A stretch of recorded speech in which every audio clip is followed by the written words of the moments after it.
Here we go. This is how to get the lower ball joint out of the spindle steering knuckle assembly 2006 Chrysler 300C. We had to drill out the lower portion of the ball joint, hollowed it all the way out. Now we're going to take the saw and cut through the walls, and she should pop out.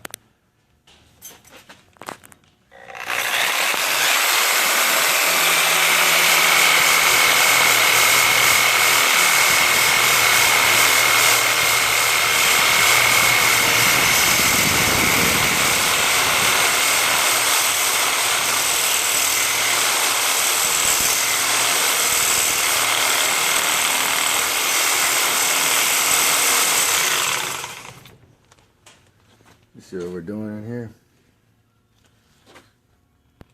Cutting the walls of the ball joint, and then we'll hit it out. There's two ceiling games before.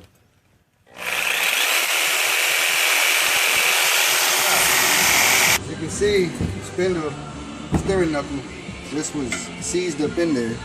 So what we did was drill out the center of the ball joint. Then we took a sawzall, made basically the walls of the ball joint weak, so there wouldn't be tension in there. Took a hammer, screwdriver, and boop, boop, boop, popped it right out. So that's how you do that. Chrysler 300C. Basically all Dodge fucking set up like this. But yeah.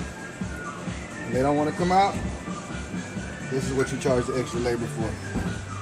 And if you think you can do it yourself, go for it. Just make sure you got a couple of these,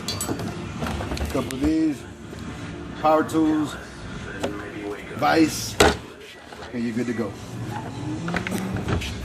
For those of you that don't have a vise, don't do it.